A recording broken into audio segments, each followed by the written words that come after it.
Hey, it's the Midnight Round, and today we're looking at part two of the Mailbox mystery death case. This was a case where a young girl lost her life, and deciding whether this was murder or whether she'd taken her own life fell into the hands of the police and private investigators hired to solve this case. So, welcome to my channel. This is True Crime with Raven. So a recap on the part one, and if you haven't seen that, I will link it. So the recap is that Jessica Jones, a young woman, was found dead hanging from her mailbox outside her home. Her boyfriend had said he had nothing to do with her death. Before being found hung from a mailbox, they had been a party hosted by their friends. They'd had an argument and she wanted to leave. She called a friend to the party to pick her up, but when her friend arrived, she decided to stay. The last time she was ever heard of was 3:30 a.m. in the morning when she texted her son to say that she was staying with her boyfriend for the rest of the day. So, the police had made numerous mistakes in this investigation, not following up leads, not taking care of CCTV, not keeping the investigation going, and basically just not looking into it being murder. The family had then decided they were going to hire their own former detective and a forensic scientist to perform their own investigation. So, now we move on to evidence that was found by the former detective and the forensic scientist. So, the doubt focused on the noose made from her two shoelaces. The first thing that was suspicious was the neatness of a tied knot made in the dead of night in an unlit street area in the dark. It seemed that it would be impossible for her to perform such a delicate task in pure darkness. So, the neatness of the knot at the end of the lace, when she sat down to do this, how would she have known how much slack she would need to hang herself? And to be fair, if they're claiming she took her own life, then she'd have had to have planned this in advance somehow. And with them being at a party and maybe partaking in alcohol, this seems very unlikely that she would then decide to take her shoelaces, create a noose, and hang herself, and then tying herself in a sitting position where she would then sit on the ground, pull the laces onto the mailbox, and strangle herself. It seemed very suspicious and just crazy.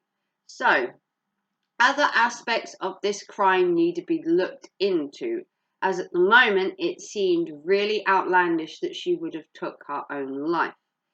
So, other factors that were looked at was the fact that this was in the dead of night in a very unlit street. And for someone to complete a complex task of trying to tie shoelaces in the dark, work out the amount of pressure she'd need on her neck to hang herself, how high she'd need to tie herself, seemed very crazy in the dead of night after being at a party in her street. So, it seemed more like a murder than a suicide to most people. So another issue was the height of the mailbox to which Jessica was hung from. There were concerns that the investigation, with the mailbox only being 1 meter high, that it was not tall enough for her to hang herself from. And that both men were convinced, the scientist and the detective, that it was not robust enough to withstand her strangling herself by the mailbox, by pulling it, and that the mailbox would have necessarily have tipped over and she wouldn't have hung herself.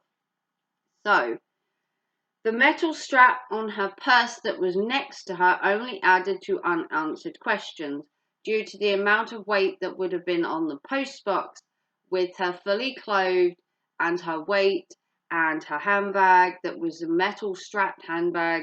Pulling on this mailbox should have tipped over. So, Garland doesn't believe that his girlfriend would have took her own life. Yes, they argued, but they seemed to have a good relationship.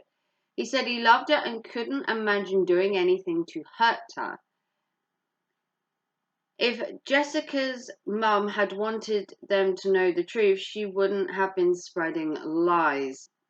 Jessica's mum was convinced that Garland had something to do with her daughter's death and had been going around town telling people she believed Garland Harts was the murderer of her daughter.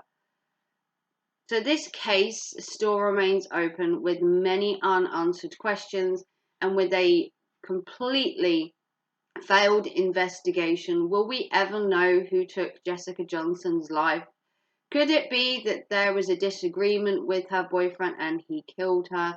There isn't evidence to suggest this at the moment, and with the lack of evidence found in this case by police due to inferior detective ways, by not getting CCTV, by not getting samples, could it be that Jessica's death will remain a mystery?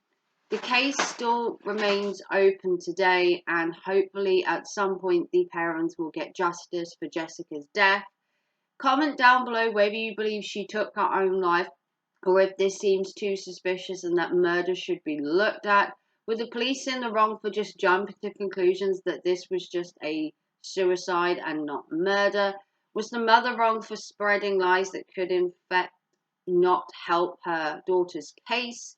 If you want to see more from me, I am the Midnight Raven. This case still remains open, and hopefully Jessica Johnson will have some justice eventually.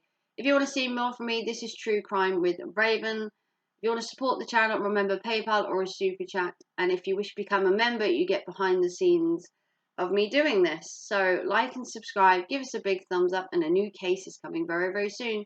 Take care and thanks for watching. Bye guys.